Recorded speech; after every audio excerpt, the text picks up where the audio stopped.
কি সুন্দর রোদ উঠছে ডাইনিং টেবিলে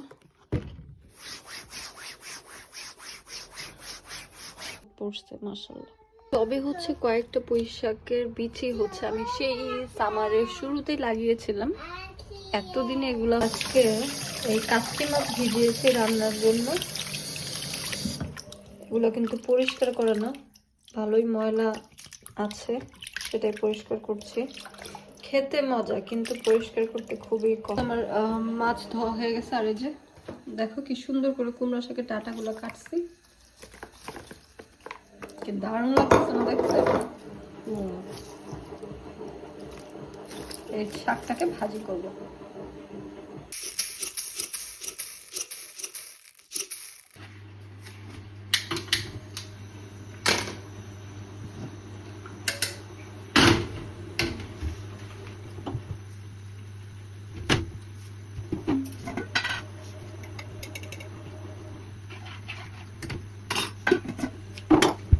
বসায় কুমড়া শাকটাকে হালকা একটু সেদ্ধ করে নেব আমি।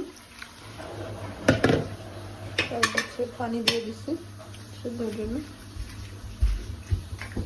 আমার শাকও সিদ্ধ হয়ে গেছে আর ডালও বরফ চলে আসছে।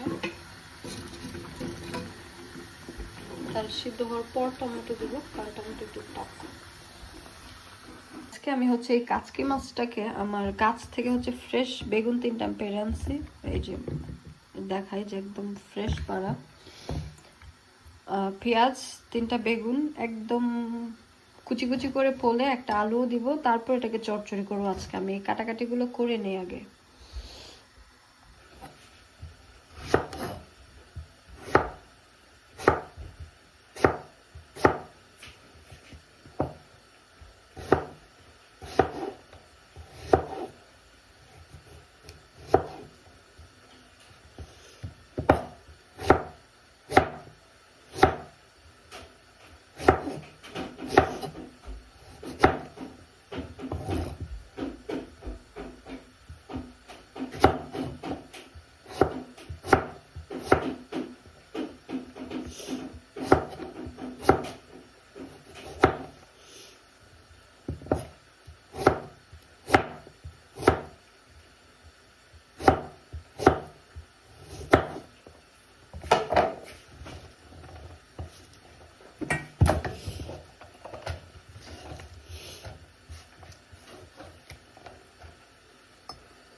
কুমড়া শাকটা বসাই দিচ্ছি, আলুটা একটু আগে দিচ্ছি যাতে করে একটু সিদ্ধ হয়, কারণ শাকটা ভেজে সিদ্ধ করে হতে চাই। ডাল গলে গেছে, ডালটা গলে, ডালের পাতিল এমনই হবে, তো কিছু মনে করবেন না। ডাল এখানে ম্যাশ হয়ে গেছে, এখন হচ্ছে আমি যে টমেটো দিয়ে দেবো।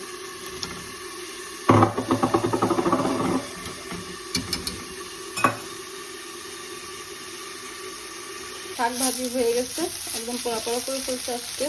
আর আমার ডাল হচ্ছে বলক চলে আসছে টমেটো দেওয়ার পর। এটাকে জাল করবো ভালো করে, তারপর বাগার দিব। বেশি করে টমেটো দিয়ে ডাল, আবার হচ্ছে গাছের টমেটো।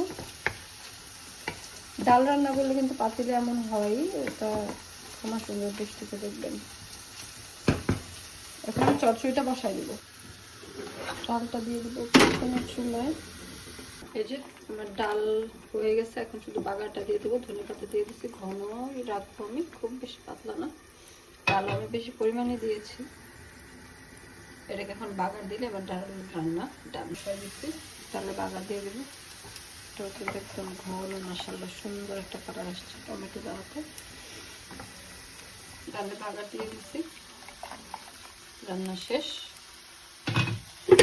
ভাজিও রান্না শেষ, আজকে একটু পোড়া পোড়া করেছি, এটাও রান্না শেষ। আমি শুধু এখন ধনিয়া পাতা দিয়ে দেবো উপর দিয়ে।